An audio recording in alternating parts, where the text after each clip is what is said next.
My name is Matt Sparazza. I'm Father Sam Kachuba.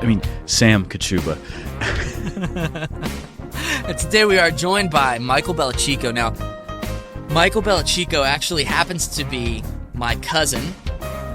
He was my best man at my wedding, and so you could say that I know him pretty well.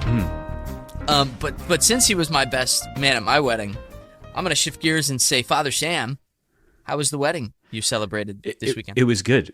Before I tell you about the wedding, though, Matt, Michael was your best man at your wedding. Yes, but I know. Did you know that long before you and I ever recorded a podcast, Michael and I recorded a podcast? I actually did know that. I did know that. Hey, Amplify. Is that what it's called? Yes, it was. Michael, whatever happened with that one? It disappeared into oblivion, and I'm not necessarily super upset about it. So I thought it was fun for like a bunch of high school kids who were asking me to come on and answer like theology questions for them. It was a fun time. Oh yeah, you guys had good questions. It was a bunch of really solid kids. So and people I got to meet. So it's great. Yeah, you guys were a good group. There's something there for it too. There's something there. Oh yeah, no, for sure. But they heard my voice and they just decided, against it. So a face for video, but not a voice for radio. Yeah, that's awesome. This will have a visual platform, correct? Yeah. Yeah, thank goodness. Yeah, we hope so. Oh man. Anyway, well, so Michael, how was the wedding? I'm glad you're here. I'm glad you're on this show with us. Yeah, the wedding was good, Matt. Thanks. I'll tell you what, it was a part of the country that I've not really spent an awful lot of time in.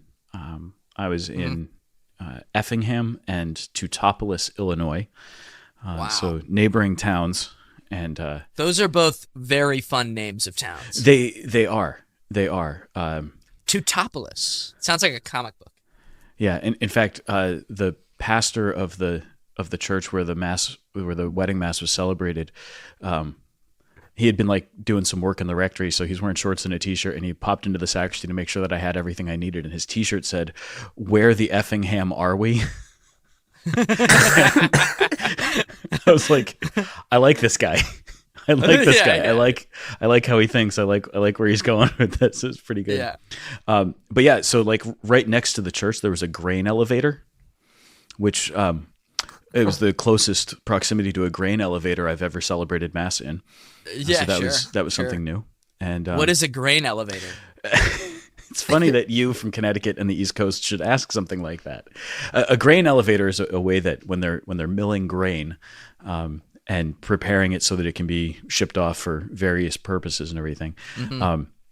Basically, grain is so light they have to keep it off the ground. So there's some way of like loading it in, and then it all gets kind of sifted out, and that way all of the stuff that you actually want falls down to the bottom, and all the stuff that you don't want gets sifted out. Mm-hmm. I guess the wheat and the chaff. Yeah, it's like basically a massive wheat and chaff sifting system. Yeah. I just wanted you to know I've read the Bible before. That's really good. That's really good. I'm super proud of you. I think so too. I highly suggest it to most people. Yeah, no, it's a good move.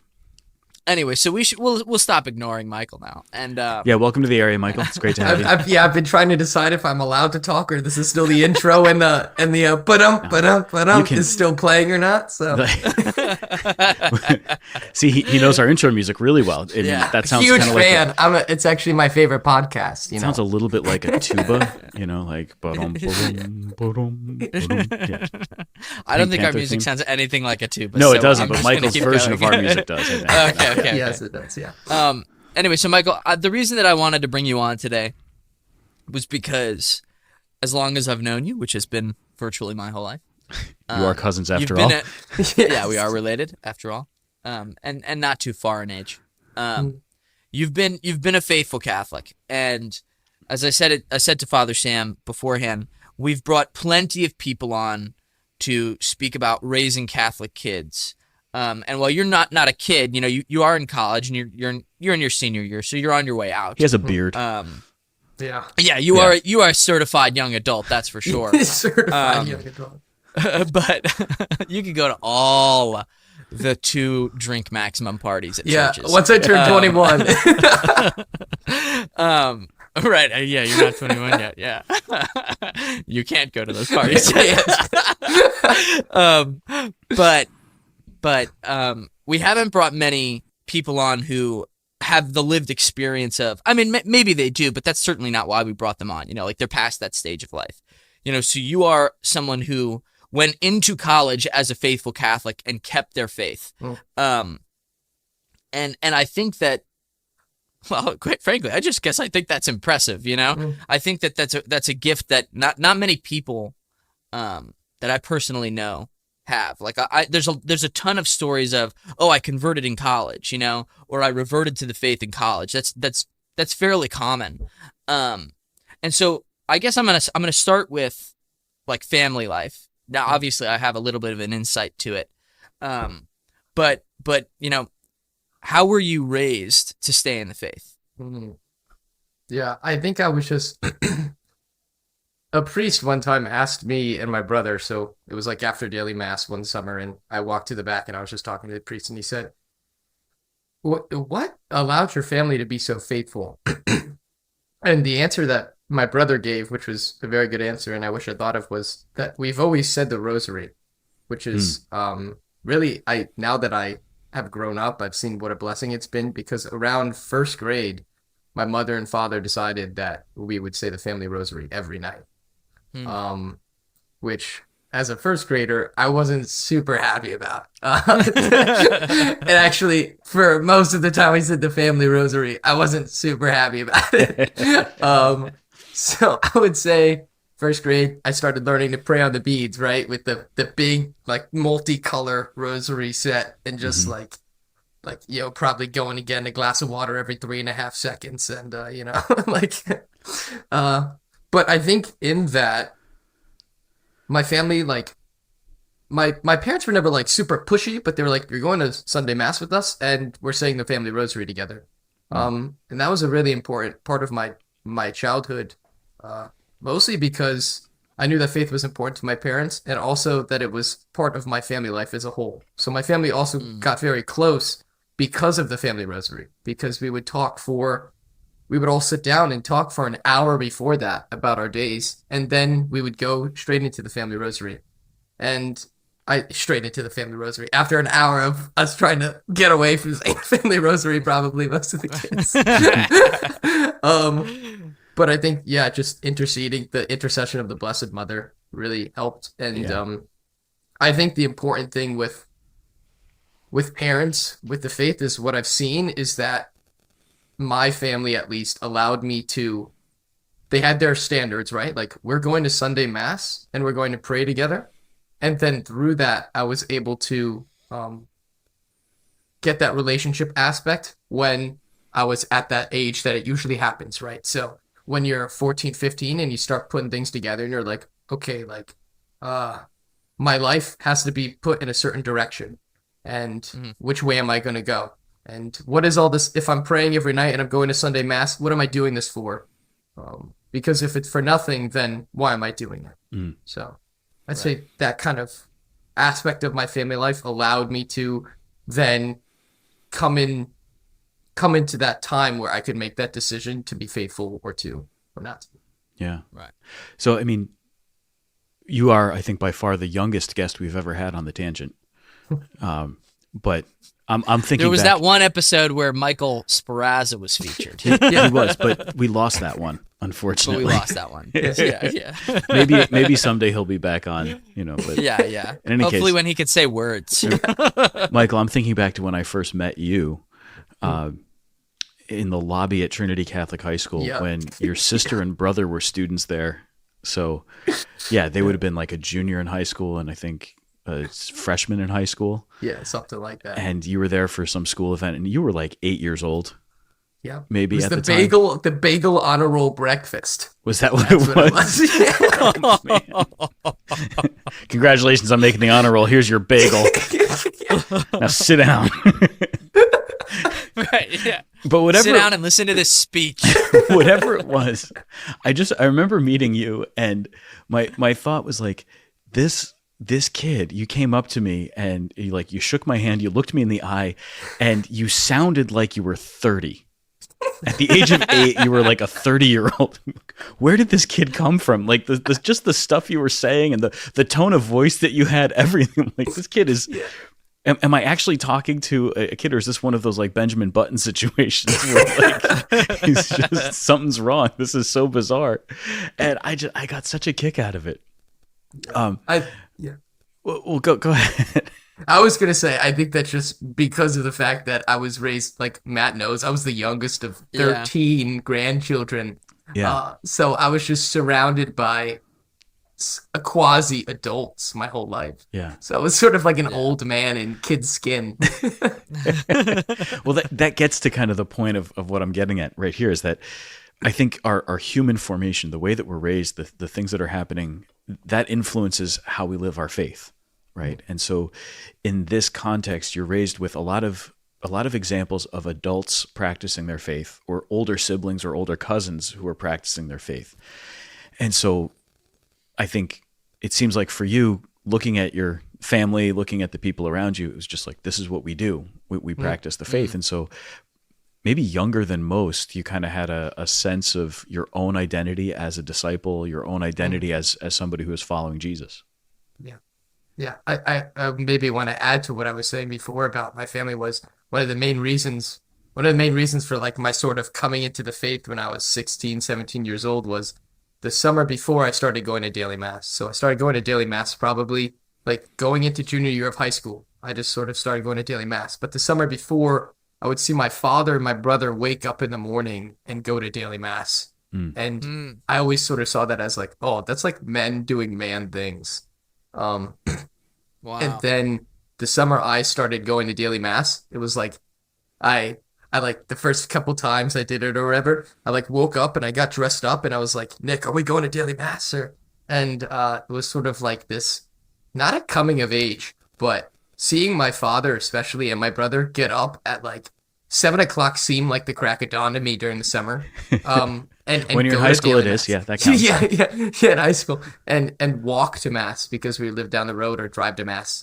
We live right near Holy Spirit Parish, right? So seeing them get up and go was just like that's masculine. Like there's something masculine about that. And I didn't really know what that was at that point, right? I'm like 14, 15. But there was something there that was just like, that's what grown-ups do, or something like that. Yeah. I really like that. That's I like how you connected that to the human formation, Father, and how your human formation, Michael, was basically just watching your older brother and father go and pray, right? I mean, because when we spoke to Cardinal Dolan, he was so stressing the importance of human formation for seminary formation. Now, obviously, Michael, you're not a seminarian, but it stands nonetheless. Given this emphasis on your formation that you did get from your family, and thank God for that, right? And the mention of Trinity Catholic High School, it's also worth mentioning that you did not finish high school at Trinity Catholic High School. You ended up transferring to public school your junior year? Yes. Right? And so... not by choice. No, yeah, well, that actually was. No, yeah. It hadn't closed yet. It hadn't closed Oh, okay. yet. I thought it had closed by then. Yeah. Michael was the last pin to fall out of the... It's because of you, Michael. He was the he was the final Jenga block. But it's worth, it's worth discussing the human formation that you received at West Hill, right? So like and now granted, I went to Trinity and I went to Trinity well before it was even on the verge of closing. And so I can't speak to anything about West Hill. You know what I mean? So everything I have comes from either just like outside perception or like stereotype, if you will. But what was it like growing in your Catholic faith? Because you said 15, 16, right? So that's junior year of high school. Yeah. That's when you really came into your own. So what was it like doing that in public school? Did you receive any pushback from public school? Is public school getting a terrible rep and it shouldn't? You know what I mean? Like what's the deal? Yeah. So I was lucky enough to start going to daily mass and start creating a relationship with Christ, I would say, the end of my sophomore year of high school. So I started going to the chapel in the morning for some reason. I don't really know why. But I went in and it was very peaceful. And one morning I walked in and now Father Michael Clark and another woman were praying morning prayer. And that was also very attractive to me for some reason. So end of sophomore year, I start going to the chapel more. And then that summer, I just start going to daily mass. And this is sort of part of my, like, everyone has their, like, story, right? And going to daily mass, I just was going because it was beautiful out in the summer. And that's what I saw my brother and my father doing. And I could walk to mass. And then during that summer, I just slowly started, like, falling in love with, like, the Eucharist and the mass. And I just saw all the beauty that it had. And then I transferred to public school. So I'm walking into West Hill on like the first day and my rosary beads fall out of my pocket and I look down, I kiss them and I go, oh no, what does that mean? and I walk into this place, right? But people always say like, oh, public school must have been terrible for you because it's so like anti-Catholic or blah, blah, blah. But my counter is always, I feel as if my faith grew immensely in public school. And I think it's because there was no indifference in public school. It was either you hated the church or you knew nothing about the church or you were faithful. That's what it kind of seemed like. You either were like bashing it, you didn't know what it was because you were, to be honest, West Hill is mostly Jewish. At least it feels very Jewish. And then there's people who are actually faithful Christians. So I found myself, I was also sort of in that moment of your reversion that was like, oh, I'm so Catholic. So I was like wearing hoodies and stuff. So I was very outspoken with my faith. And because of that, I got a lot of opportunities. It seemed like good opportunities for people to see my scapular hanging out of my shirt and ask what that's about. What else? To speak with you. Yeah, Father. Well, when you say wearing hoodies, do you mean like wearing hoodies that had Catholic slogans on them? Yeah. Or just like, is the hoodie a particularly Catholic garment? I was just trying to look like a Capuchin. Yeah. If you're going for the CFR look, I'm like, I'm not a CFR yet, but I can buy this brown hooded sweatshirt and that will be basically the same thing, right? Yeah, close. You're close. So I went to like the Fearless Retreat my sophomore year, end of sophomore year, whatever, or somewhere. And I had like the Become Like Christ hoodies.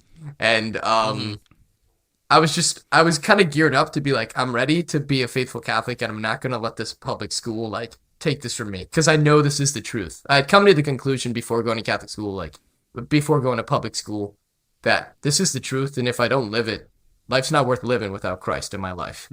Wow. So I went, which is just like complete blessing for a kid who doesn't even barely has his permit, right?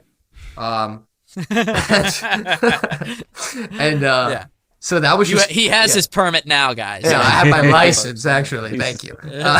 He's all grown up. I'm all grown up. Well, as somebody who owns several Jesus-themed T-shirts through high school, I really identify with this part of your story.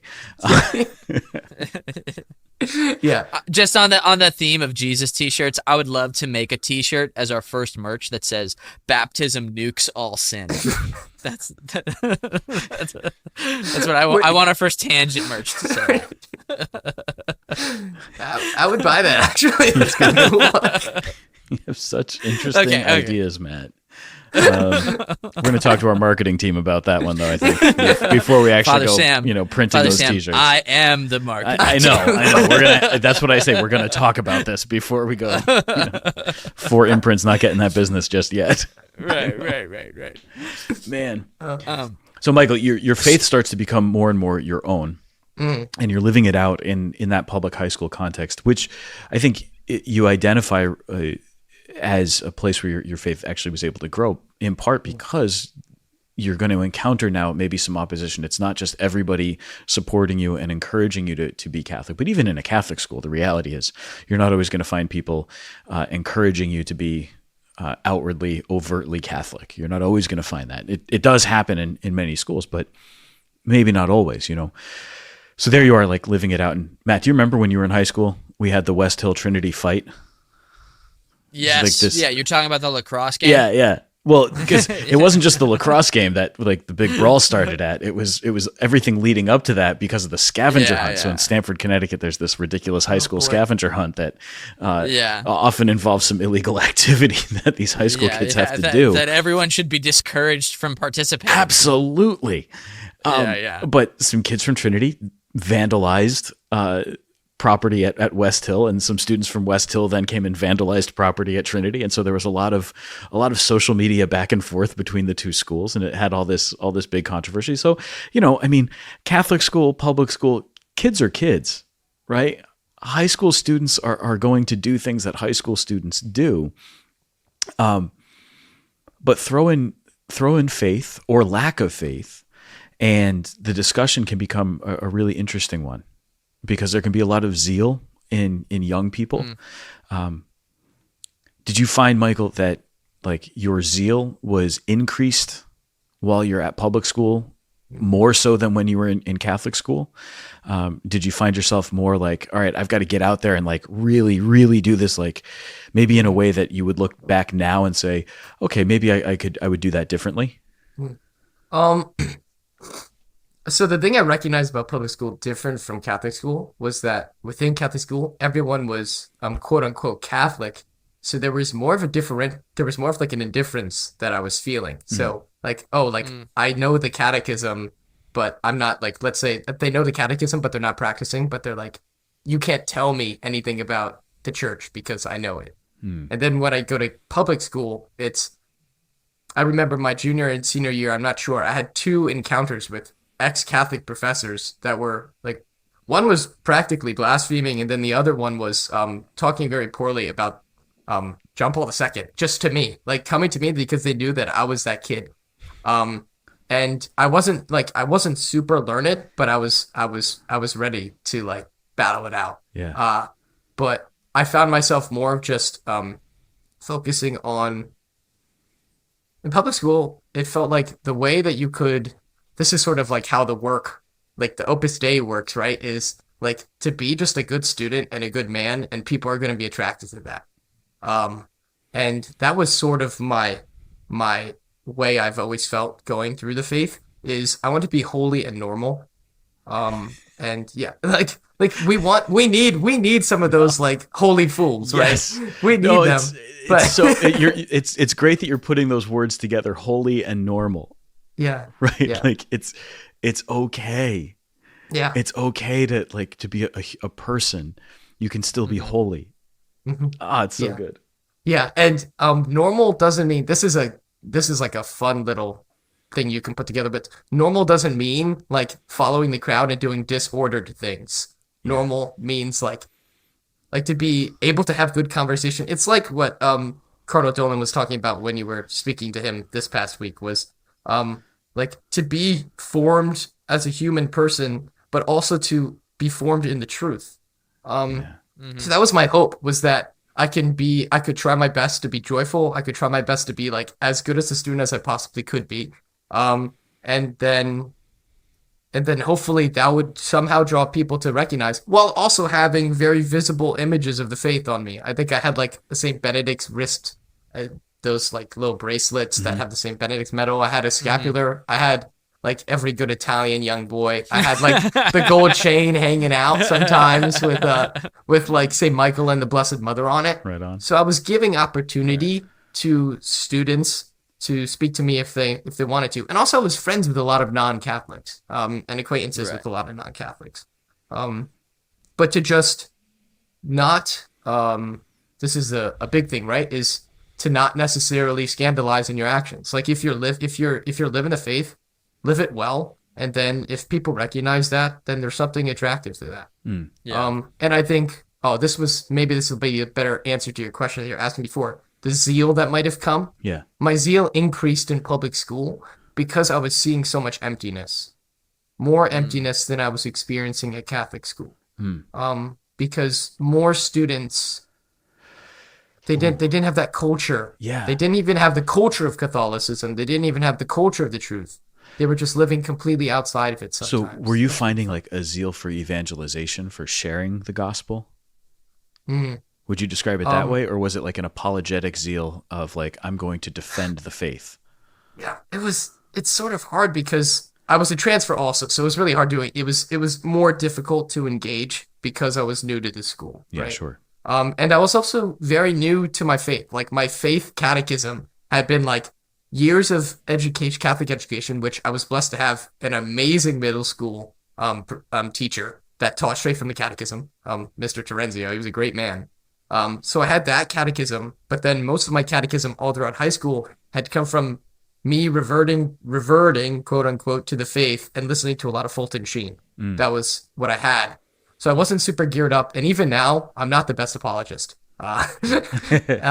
So I felt like that zeal wasn't there yet. It felt like the zeal wasn't there yet for evangelization.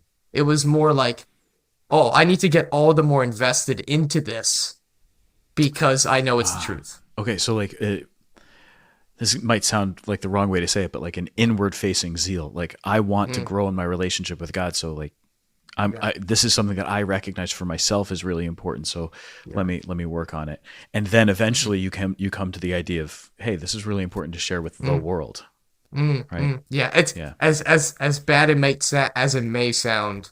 At that moment, it almost seemed more of like I don't want to be like that. And therefore, I need to change how I am every day and become closer to Christ. Sure, yeah. Yeah. That's awesome. I don't think that's bad. I don't think it's bad to not want to be empty. No, I mean, you can see what you don't like. You can see what's clearly not good and say, I want to avoid that. That's all right. Yeah. I'm thinking like when I was in high school, a long, long time ago before you guys were born. World War II just ended. I walked up to school uphill both ways in deep snow, and I liked it. No, going to school. It was a Catholic school, but it could feel sometimes like there was opposition. So like I felt for a long time like I had to be on the defensive. So I really invested in apologetics, and I started to realize over time that most of what I was interpreting as opposition was not actually opposition. I wasn't actually encountering people who didn't love the faith or who were against me on a personal level for being Catholic. What I was finding was people who maybe were indifferent or people who had real questions and didn't understand. Or I was just finding people who in their misunderstandings were speaking from that. Like Fulton Sheen says that there's not 1 in 100 people who actually hate the Catholic Church, but there are many people who hate what they think the church is, right? And it took me a really long time to understand what that meant. There were a lot of people who were going like based on their misunderstanding. So I really like hearing this, that seeing that you didn't take it as I'm being opposed or the faith itself is being opposed, but rather I want to be more faithful. I want to grow more in my faith. I think that's an awesome thing to come to at a young age. Yeah. And I think it was a blessing. Yeah, it was a blessing that public school was able to give that to me. Yeah. But I would not recommend for those. This is something I say a lot to my family and stuff that are thinking about school for their kids in the future, right? Is if your kid isn't formed in the faith well, or they haven't yet come to a relationship with Christ, it's a dangerous thing to send them to public school because they'll be surrounded by those who have that indifference, don't love the church, have a lot of false views of the church, and that could really damage a child. Yeah. I mean, and all the kids are young, so arguably it's like 10 years away too, you know? Yeah. Well, and it doesn't seem like things are trending in the correct direction. No. Talk about that for a second, Michael. The family background that you have, I shouldn't put that all in the past tense. You still have that family. They're still very We're Catholic. still around, and they're Father. still here supporting you and everything. But in this moment of your life, as a high school student, you've got a family that's praying the rosary together, siblings who are living their faith while in college and as they're growing up and everything, and you're watching them come into their own adult lives, really living the faith. So that you've got this foundation. What was it like leaving home, going into school each day, and then coming back to that environment where you were going to get built up? Was that something that was really helpful for you? Yeah, that's been another part of just my formation as growing up as an adult is I've been seeing life go on for my siblings since I've been little. Mm. So all of those like senior year and junior year of high school, which was so stressful for so many kids, right? Applying to colleges and stuff. And it was to me as well. But I think I was always graced with the fact that I always saw people come out of those tunnels. And therefore I wasn't like overcome by uh the weight of situations. And I'm seeing my siblings get married and think about having children. And like that sort of becomes my my view on how life should be, right? Is like my goal is to be holy and to be formed well and to see these and to see to get to these joyous moments. My goal is not to go to MIT and to but to do well in education. But I'm seeing all these things like, oh, my siblings turned out all right. They turned out all right, and I know that I'm on that similar path, and therefore I'm not as I wasn't as overcome. I don't feel Yeah. by the weight of being a junior or senior. How old were you when you became an uncle for the first time? I was 18 years old. Okay. Yes. So yeah. So I was a freshman at Catholic University. Okay. Yeah. Yeah. Right. So speaking of Catholic U, then, the first question, and you have to be objective and honest. How do you feel about your new slogan, "Lead with Light"? Oh. So I actually We're gonna send this to Dr. Kilpatrick. Oh yeah, yes, so, of course. okay. You know, yeah, me and Pete are real close.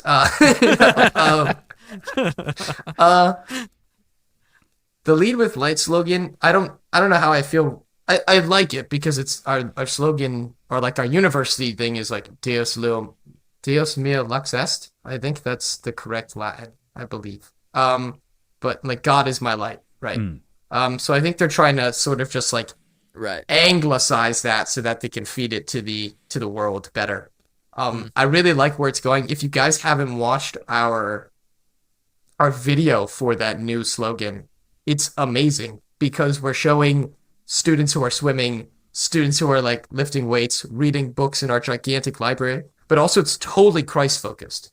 And that is something that I think Catholic University has battled with over the years has been like, is this a Catholic school or is this a drinking school with a Catholic problem? That was like, if you read the subreddits, like for a long time, it's a Catholic school, it's a drinking school with a Catholic problem. Right. And I It's think getting switched. now with President Garvey's help over the past 10 years, and now Dr. Kilpatrick's help, it's becoming, I think, a very good school. And I think Lead with Light is just another way to reach out to the world and say, hey, we're a Catholic university, but we're also a university that builds good, faithful, intelligent people. Yeah. Yeah. So Yeah. I mean, Dr. Kilpatrick was recently on Let Me Be Frank. To discuss this new initiative, and he's fairly new as the president. So friend And of it the does network, seem if not like- friend of the show, right? yeah. Yes, friend of the network and friend of the producer. Yeah. And I've never met him. But it does seem like Catholic U is really embracing its Catholic identity, and as long as you've been at Catholic U, it seems like the Catholic identity has been at the forefront of your college experience. So what was it like entering into college? And I mean, you've told me stories. I mean, the funniest part is that I know one of your friends' name is Benedict. Yes. And I remember you telling me about you going to daily mass with Benedict, and I was like, Michael is a monk. Yeah. He is not a college student. He is a monk. Yeah. He's going to the National Basilica Oh, every day. Oh, it's so awesome. But the jokes aside, you know, what was it like entering into college and then embracing Catholicism as an independent young adult? Yeah. So I think an important contextual piece of that is I was actually very seriously discerning with the diocese as I was entering into college. So it was sort of when I was going into university, at least I was preparing to, how do I say this? I was preparing to enter into seminary at some point. That was sort of my goal. And then throughout freshman year, it's sort of like my plans have changed a little bit, and I think the Lord has worked through it. Yeah. But I was given this great opportunity to be put into Little Rome. That's what they call like Monroe Street, Michigan Ave in DC. Is you get there and you see Dominicans walking everywhere. You see like Capuchins walking. You see all these orders. You see diocesan priests. and you see faithful Catholics. I got lucky that I found a faithful Catholic on Facebook to dorm with, my good buddy Liam. And I get to school and we're like, oh, well, there's nothing to do. It's orientation week. Let's go check out the National Shrine. And I'm next to the largest church in the continent. Not even the continental US. I'm in the largest church from Mexico up to Canada, I believe. And it's right. It's not on our campus, but it's basically on our campus. And going to go to Divine, what is it? They had Eastern Rite evening prayer, just in there one night, and we just stumbled upon it, and we're going to daily mass in this beautiful shrine, and so I was just given this complete opportunity to. So I was already sort of like a geek going in because I was I was like a liturgy geek, and I find myself still to be a liturgy geek to some extent. And I just get thrown into this world of oh man, the Catholic Church, the mystical body just seems to be at my fingertips.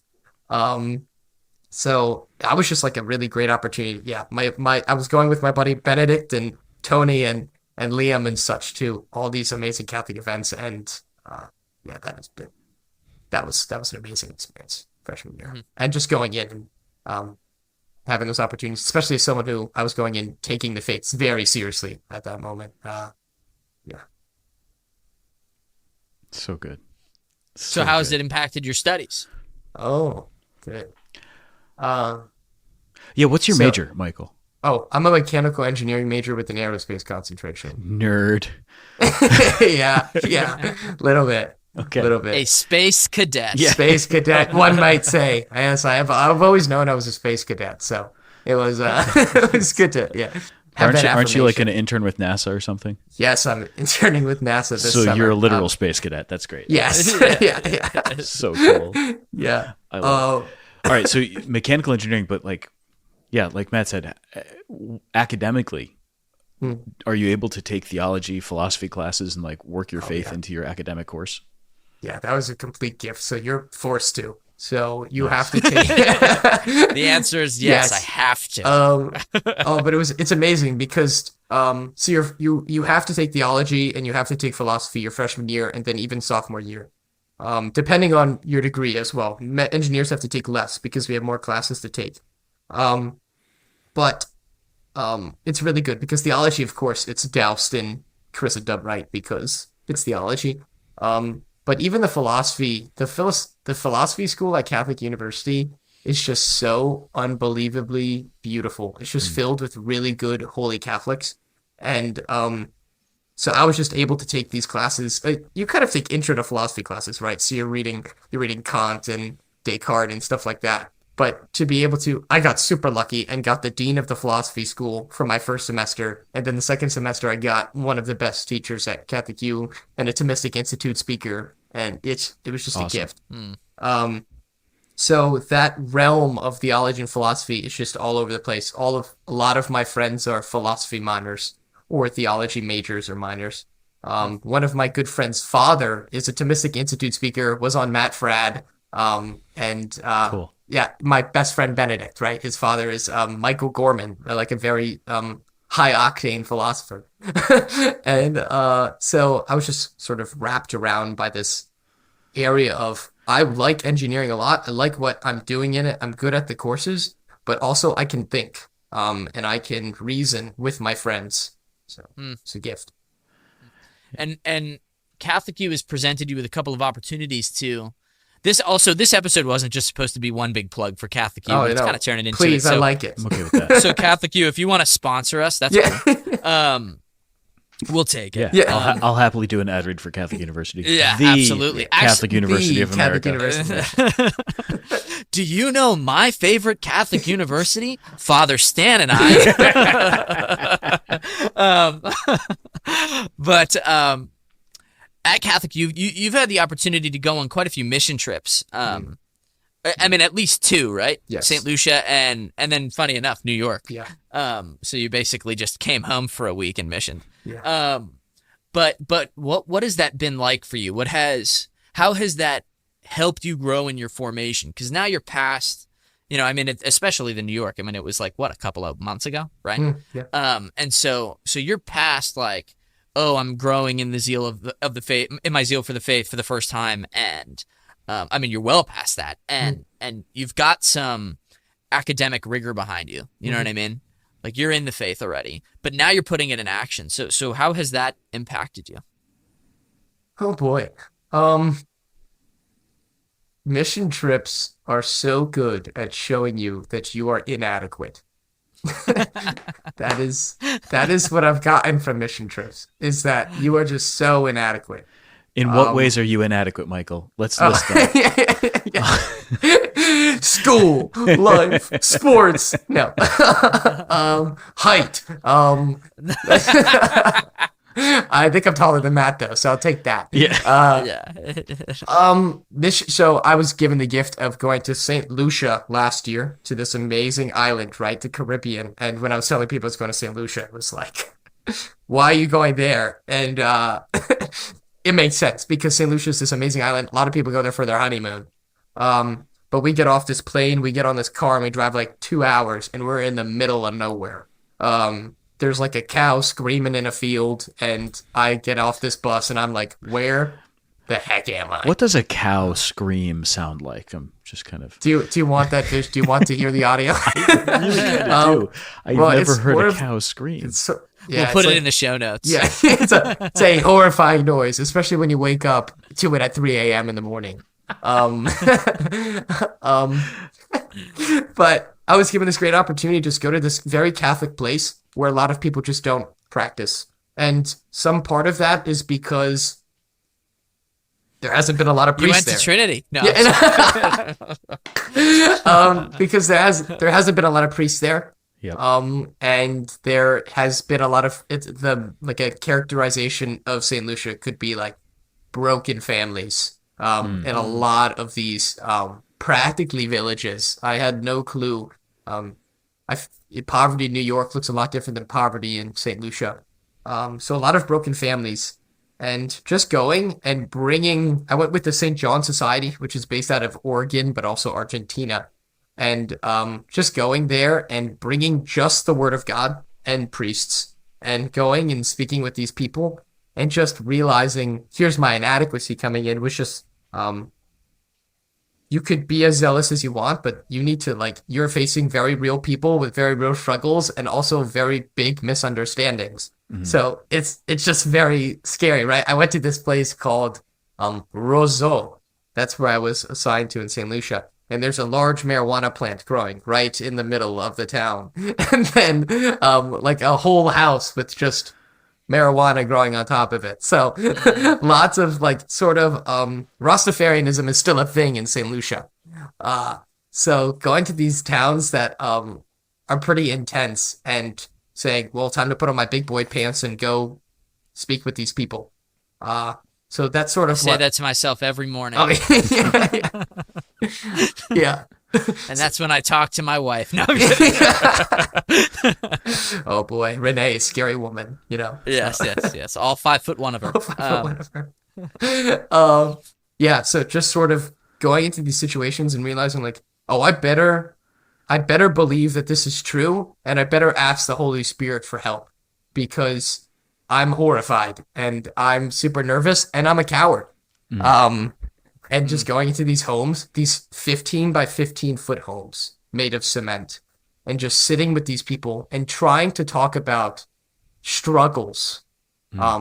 When this is a woman who's 45 years old and has 5-6 kids and no man in sight.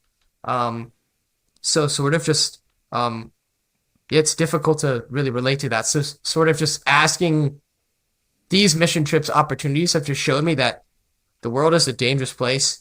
But the Lord is here, and as inadequate as I am in sharing his goodness, he's still good. Mm-hmm. And then hopefully by encountering these people and their poverty, right? New York City was so poor in so many ways, right? I went to Washington Square Park was like our main mission this past spring break. I went on this amazing mission trip. And just seeing like there was almost more poverty in New York City than in these 15 by 15 foot homes. And it's just because of the the lack of Christ there. So just going there and being like, I'm inadequate. I don't know how to share the gospel well, but I can try to be normal and then be faithful. And hopefully he works through me. Speaking of trying to be normal and faithful, Washington Square Park is one of the sites of one of my favorite priest stories that I have. It was really shortly after I was ordained a priest. I went to the city to meet up with a friend, and I was walking past Washington Square Park, and this guy dressed as a bowling pin stepped out of one of the gates and started walking down the street ahead of me. And so as this 8-foot tall bowling pin is walking down the street, there's this young woman standing on the side of the road, and she stopped and she looked at the giant bowling pin, and then she looked and she saw beyond the bowling pin, and she saw me walking in my collar. And she took out her phone, and just to kind of date the age of this story, it was a flip phone. That when you use the camera on the flip phone made a clicking noise, like a very loud sort of a clicking noise that you couldn't silence or anything. So she opened up her phone and she started taking pictures. But I realized as we got closer that the bowling pin had walked past her, and that I was the subject of her picture. That I was the strangest thing that she saw on the street of New York that day. Was a priest, not a bowling pin with legs. And so it's one of my favorite stories. So trying to be normal, right? Just trying to do something normal, not all that unusual. And yet something about that seems really strange. Let's talk about this normal thing though. I want to come back to that because I think that's a really good way, right? I like it. That's my main thing. It's the way with the men. That's like, just be normal. Just be a person. Just, Yeah. But so the normalcy, all right. So there's something really profound about ordinary holiness. I think we often get caught up in the idea that in order to be holy, the holiness has to be something that's super elevated. Like if I'm not levitating during Mass, am I holy?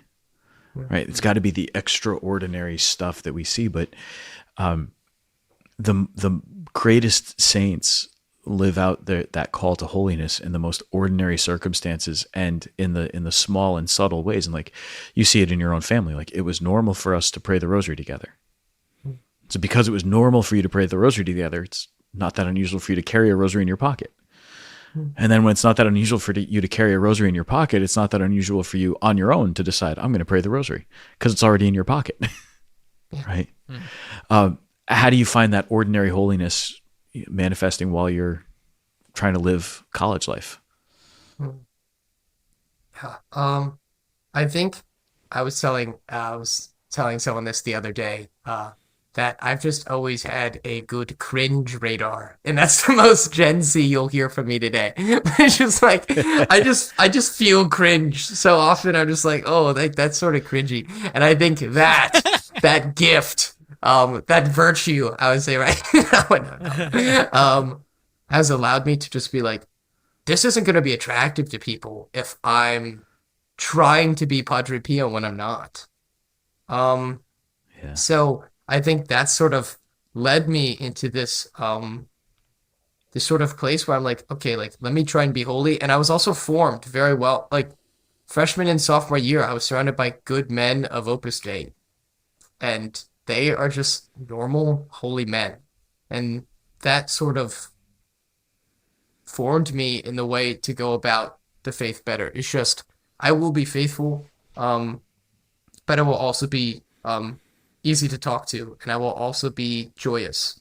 And I think that's a huge part, that's a huge thing that the faith needs now. Because the people in New York, like you being the photo on that thing is, because she thinks you hate her, or she thinks that you're not normal, but in reality, you're a very normal, holy priest. Is that right? But I mean, yeah, you're somewhat normal. Let's say somewhat normal and working on holiness. I think that's a fairer assessment of who I am. Yeah. Father was actually chasing that guy in the bowling pin suit because he wanted to buy it off him. So. No, I was running with a bowling ball like held aloft. Come Strike back here. Yeah. I will spare you. Sorry, that was a bowling pun. It's a bowling joke. But at least what the secular come world, for the discussions of holiness, stay for the bowling jokes, folks. That's what this is all about here. Right. I mean, I'm actually curious. I mean, so I remember I saw on Instagram, like, it stuck with me actually, and maybe it's fitting that it stuck with me. That I saw this video. This guy was like, I'm a recent convert to the faith. Also, notice how I'm speaking his voice somewhat pejoratively. But he's like, I'm a recent convert to the faith, and he was like, and if you bring up Jesus within the first hour of meeting someone, that's bad. Mm. And I remember thinking, well, I am a theology teacher, like, I mean, like at that point, and so when people ask me what I do, and now, I mean, it's still the same. I work for a company called Veritas Catholic Network. Do you know what I mean? What do you do? I work for Veritas Catholic Network. Oh, what's that like? Well, I have a podcast with a priest. So it's like Jesus comes up pretty fast, and it's like, and I know this is the experience, I'm sure, of you, Father Sam, but like, even my sister, she was teaching theology, I think last year. I don't think she teaches it this year. Actually, she might. It doesn't matter. But the point is that, like, this is an experience that she also had, where like it's such a intrinsic piece to our work that, like, that's the first, like, hey, I'm trying to get to know you line. Yeah. Look, I've said it before on the podcast that I have an advantage in that what I wear says, ask me about Jesus. Right. Like, everything about when you see me out, I'm usually dressed in clerics. I've got a collar on. Exactly. It's pretty obvious who I am and what I'm about. So it's not unusual for the conversation in the first 5 minutes to turn to God. Whereas, I think for others, though, it might be kind of unusual. Like if somebody's just immediately bringing up God, their relationship with God, with somebody who they don't know at all, that could be a sort of an odd thing. And I agree with that. Yeah. I agree with that, at least in the sense that I can see how it could be weird. But I guess I just want to say that I think that there are certain circumstances where it is normal. And maybe that just sounds like I'm trying to defend it too much, because that's not really what I mean. I think it could be beneficial is what I'm trying to say. I think that on the one hand, you've got that normalcy you need. But on the other hand, it's like, thank God we have people who are zealous enough. You know what I mean? Yeah. Usually not myself. Like, I'm not trying to pump myself up here. You know what I mean? That like I was brought back to the faith because, admittedly, this guy I was friends with who was pretty normal. You know what I mean? Like, we would play Super Smash Brothers together, had the guts to be like, Matt, what do you think about Jesus? You know what I mean? Like, and just ask me directly. Yeah. At a time where, like, I was refusing to encounter that question. And so I just wanted to make sure that it's not that we're discouraging people from, No, but if like Michael, you have a good cringe radar, you're going to read the room. Right. So like a particular interaction, if you're going in saying, all right, I've got to talk to them about Jesus in this way, and this way, but you haven't actually learned their name yet. You might be starting in the wrong place, not because your zeal is misplaced, but because your game plan is out of order. Like, keep the zeal. I want to share the gospel. I want to bring Jesus to people. I want to lead with light. If we can, try to get Catholic U to once again sponsor us here. I want to lead with something that's really good. I want to show somebody something beautiful here. So actually look, man, I like this lead with light idea, because what is Jesus? He is the light of the world. Right. And if you carry light into somebody's life, then you're making their life better. Now, that might be because you explicitly proclaim the gospel to them. It might be because you smiled at them. It might be because you helped them out. You learned their name when they seem like nobody cares about them, right? Right. If the goal is, in the first 10 minutes, I need to make sure that I've preached Jesus to them. Right. It's not always the right method. Yeah. If you're like Frank Sheed and you're a soapbox preacher, then like that's the job. He's a street apologist. Right. Like, that's what he did. He went out and he proclaimed the gospel, like, for work. Right. But if you're like just meeting somebody and they want to talk to you, maybe that's not the spot to lead from. Hey, did you see the game last night? Yes, but did you go to church this weekend? Well, was it Pope Francis? I don't know which pope, but I think this is just a good thing to go from is, and something that I've taken is evangelization comes through relationship. Yeah. So Yeah. like at least in our mission trips at Seaway, the goal, what the formator said was have that small talk moments. How are you doing? What's like, how is your life going? And then through that, you get to know their name. So maybe it's a week-long mission trip, and day one, you get through all the surface level things, right? Like, oh, my name's Joe, and yeah, I've been living on the street. Yeah, I'm addicted to heroin or something like that. And you're like, oh man, like that's awful. I'm so sorry. And then like, how's your day going? And how are you doing on the streets? If people they robbed Joe and he's complaining about it. You're like, okay, like I'm really sorry. Here's what we got. We have. Let's just maybe we can read some scripture with you or say a quick prayer, and then, we're gonna just give you a granola bar or something, and we'll see you. We'll be here all this week, and we'll see you in the park. And then you leave, and the next day you're like, Joe, how are you? And he's like, I don't remember your name. And you're like, well, actually, I'm Mike. We're the guys staying with the church this weekend, and we're just here hanging out in the park this week. And then throughout that week, you can get into these deeper conversations about the Lord and about what He wants for us. And I think that's how you need to just go about evangelization, even within even your own home. Yeah. Well, it's also the Focus model, the Fellowship of Catholic University students, for anybody who's not familiar with Focus, but their whole model of evangelization is to form it in relationship. So be a friend first. And enter into an authentic, natural human relationship with somebody, which sounds like we have to say too many words to describe being a friend, but there's a reality to that. Like, be friends with somebody, and then the opportunity presents itself to share something that's really important to you, because the way friendship develops, you're able to share the most important things. And so as your friendship develops with somebody, you share with them, this is the thing that's really important. And then you can invite people into something. You can invite them to a Bible study or something like that. Yeah. Yeah. The fear, of course, is you don't want, it's like Aristotle, right? Oh, here comes my education on me. Nerd. But Aristotle talks about friendship of utility, right? Yeah. And we don't want these people that we desire to bring into the faith to just be friends of utility. Like, once I get them in the church, I'm going to drop them, but I just want them in the church. Our goal going into this relationship is, I want you in the church, and I want you to know Christ because I love Him so much, and I love you. And like, we can have love for others even before we have deep friendships with them, and say, you know what, I care about you as a person, right? So then you can go into the relationship aspect with like a clean heart, and not just this like desire to draw them into something that you love, but you don't really care about them. Yeah. Right. Yeah. This is going back just a little bit. And I'm just curious. Was it often that you would meet someone on the street, and in that first conversation, they would basically just tell you that they were addicted to heroin? Well, in New York, we walked up to people on the first day, and they were doing heroin. Wow, right. Yeah, so we were with... They didn't have to tell you anything. Yeah, Father Sam, I'm not sure if you know him, but Father Jonah Teller of the Dominican Friars. I don't know him. No. Do you know him? So no. He's actually part of the Hillbilly Thomists. He's a really cool guy. Oh, sweet. Great band. Love the Hillbilly great Thomists. band. Great band. Oh my goodness.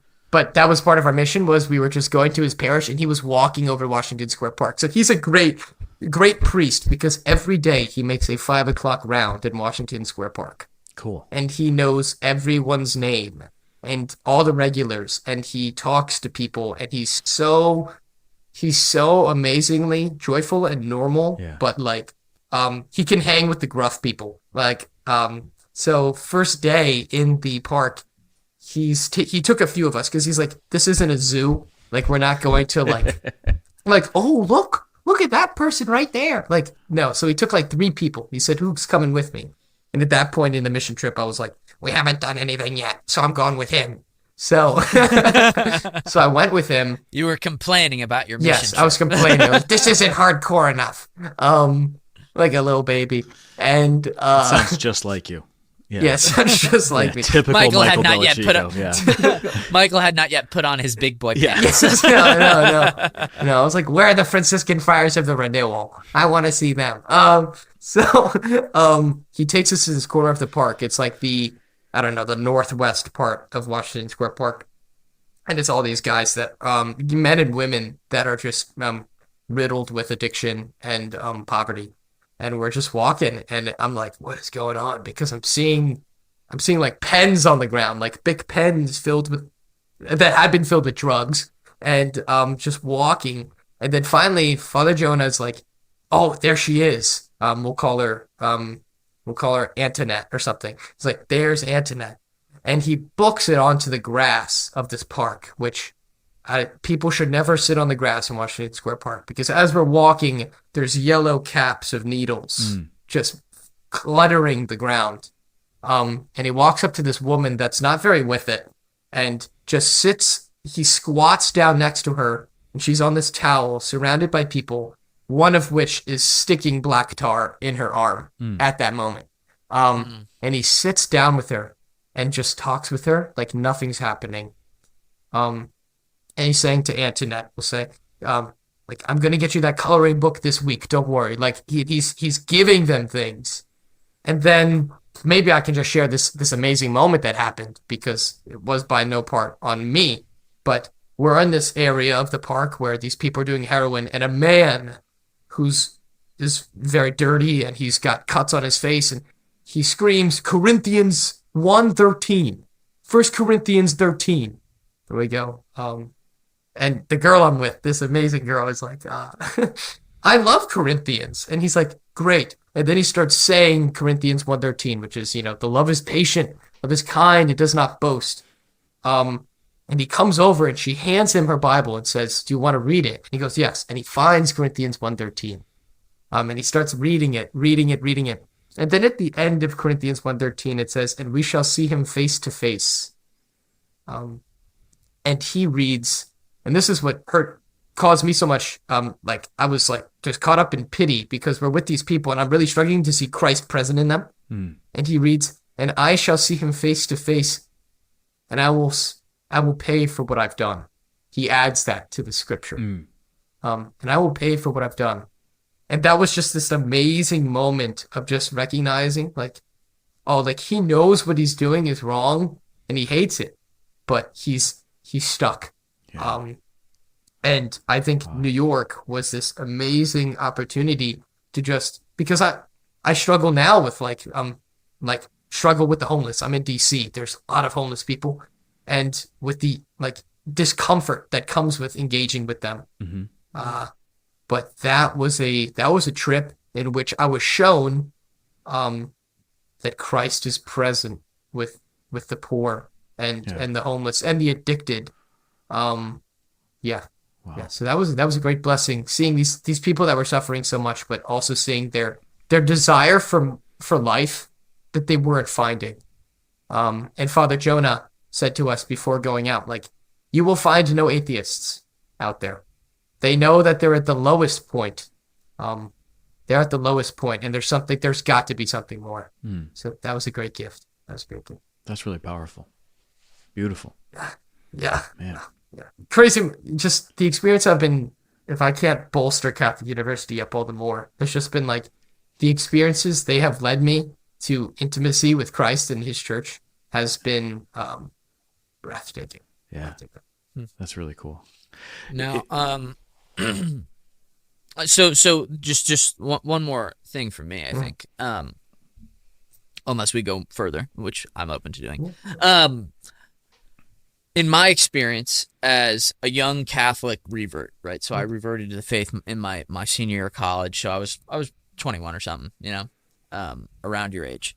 And when I returned back home, I found that I was like the young guy called into ministries. You know what I mean? Like the parish ministries were clamoring for young people, and then, lo and behold, me and my fiance show up, and we're 20, 22, and 23, and we're engaged, and we're like really strong in the faith, or at least hopefully people, I don't know, say hopefully people think that, but we certainly try to be, you know what I mean? And we're open to everything the church teaches, and so like it was almost like I felt like there was a spotlight on us, and I'm really just trying to say that as like an objective observance of the data, you know what I mean? Where like we were asked to do a lot of things, and it felt like we were asked to do a lot of things because people were like, "That's a young Catholic," And I'm just curious if you've had that experience, especially considering that you're a college Catholic kid, like you were a college student who was strong in the faith and vocal about the faith. I wouldn't necessarily, I don't necessarily feel that same thing, and I think it's because You're I'm not less obnoxious and egotistical. yes, of course, yeah. But I think so you've given me a lot of opportunities, Matt. Like your wife, of course, Renee, invited me to speak to the CCD kids.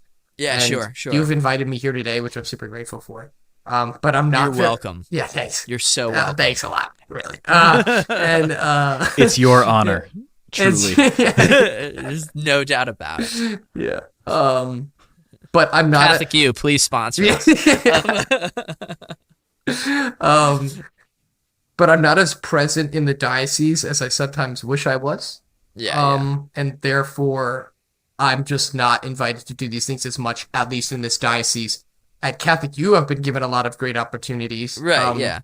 And I don't know, is that what you want me to talk about? Yeah, well, that's what I meant. I mean, because I guess I didn't mean exclusively within the diocese. Yeah. Mm-hmm. Although I guess I did frame it that way. Well, because there's a difference, right?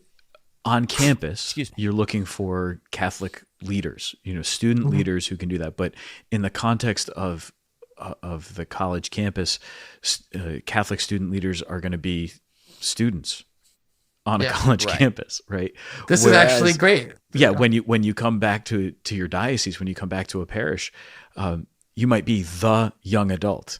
And if we're looking to make sure that every demographic is represented, well, we need a young adult. Right. You're the young adult. Come on in.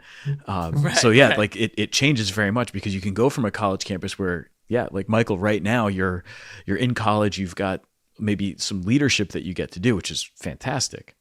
I mean, you're a mission team leader, right? Yeah. So cool. This is perfect what you were talking about, Father, because I was actually a campus minister last year.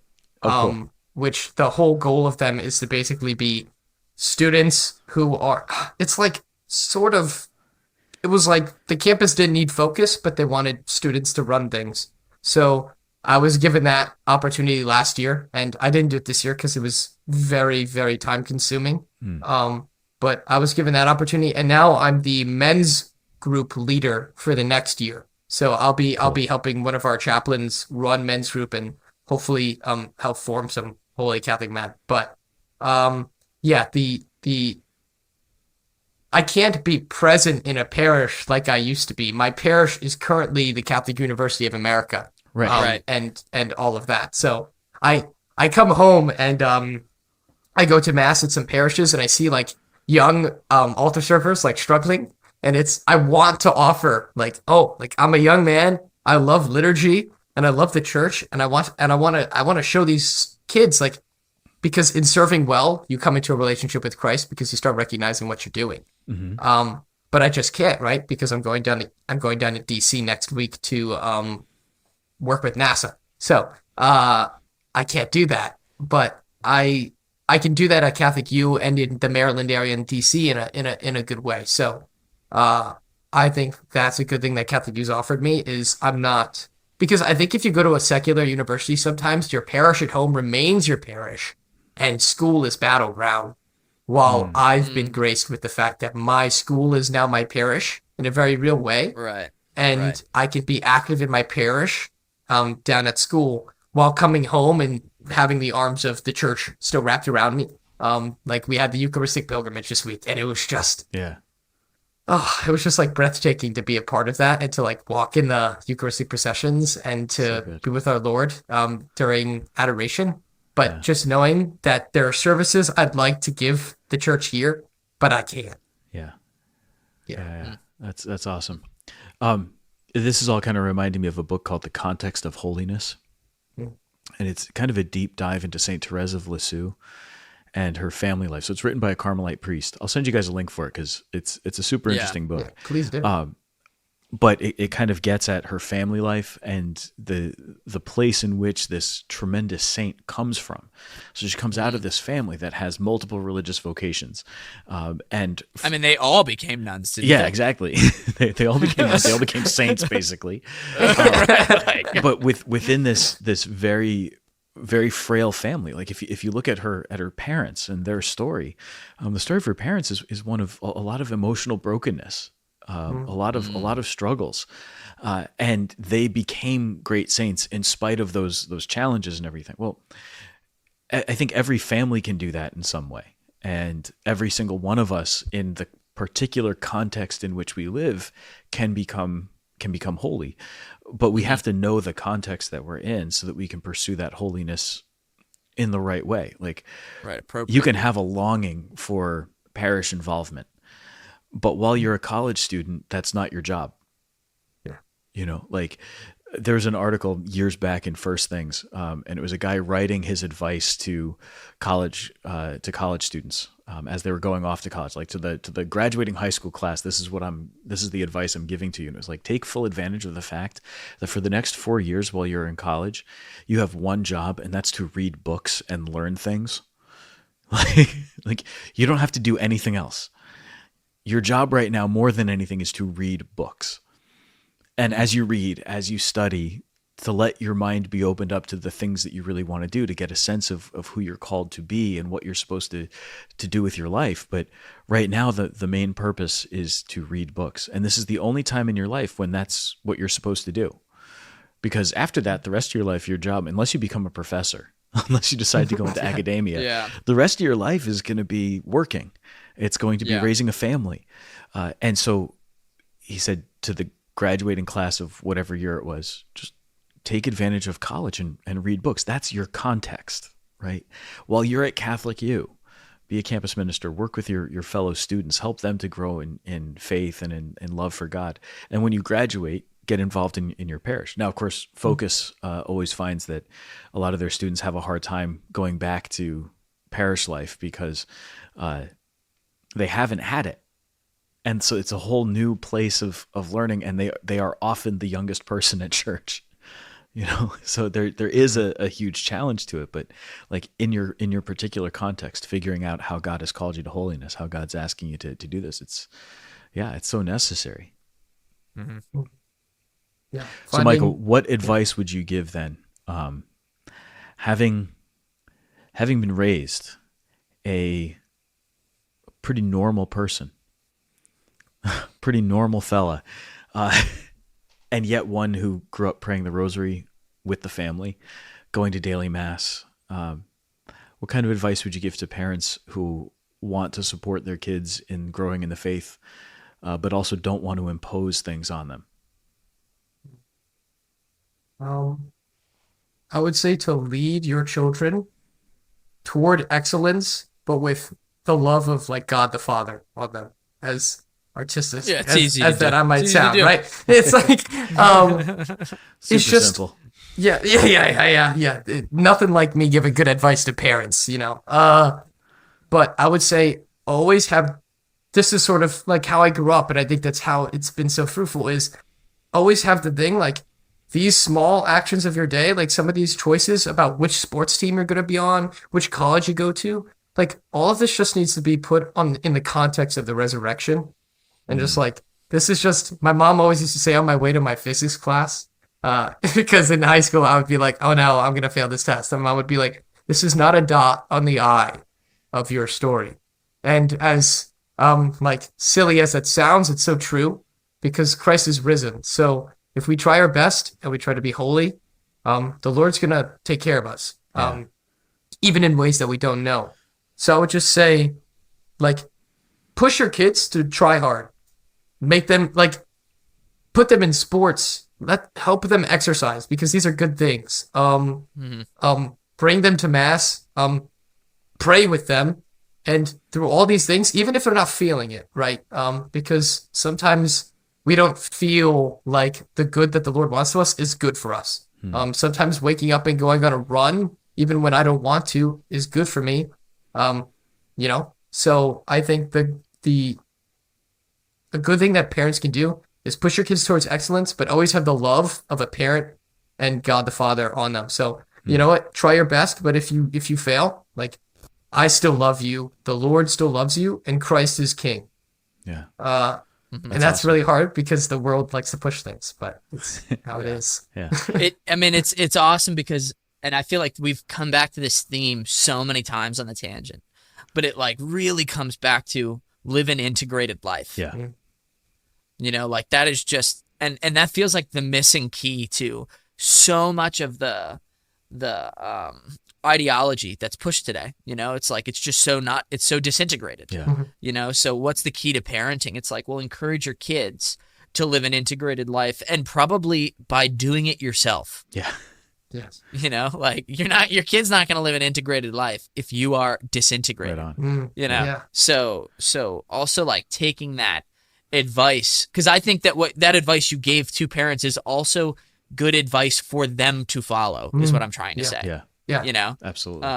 If I could add, after we finish here, I'll go on a run. Yeah.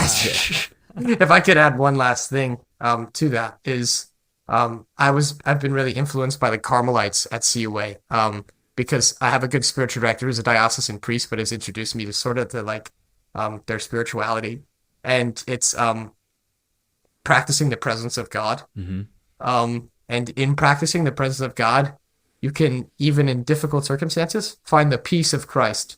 And I think that's important in living a common life as a family, as a parent, even as a priest, is just living within the context of his peace and living in his peace. And therefore, these tough moments of making college decisions, these tough moments of deciding where you're going to send your kid to school, of going which sports team should be on, is all in the context of Christ is King, and I can be peaceful even if times are difficult. Nice. So to Preach. to those high school kids who are getting ready to go off to college and who want to live their faith, how would you coach them in trying to live their faith on their college campus? First thing I would say is try and find a good Catholic university. There are a lot out there. At least look at the Newman Guide. There's a lot of good schools, but some of these schools aren't going to fit your personality. I wasn't super enthused by like Franciscan University. I just thought it was a little, at that moment in time, my way of going about my faith was a little different than how they did at. Yeah, I mean, at you that were school. just super wrong, is all. Yeah. Oh yeah, I'm talking to a student. I forgot. Right. But I just wasn't super enthused either by Christendom. It wasn't really my personality type either. And that doesn't mean you're not as holy as these people. It just means that your personalities wouldn't shift. So I chose a school that was Catholic, and it showed it was Catholic, but also there was people that I could speak to that weren't necessarily Catholic, and I thought that would be really fruitful. What I would do going into university is I would go in with the identity there. Go in with, I'm a Catholic and I want to grow in my faith. And then from there, I want to do well in school, and I want to be fit, and I want to be friendly, and I want to be joyful. And that's how you go in.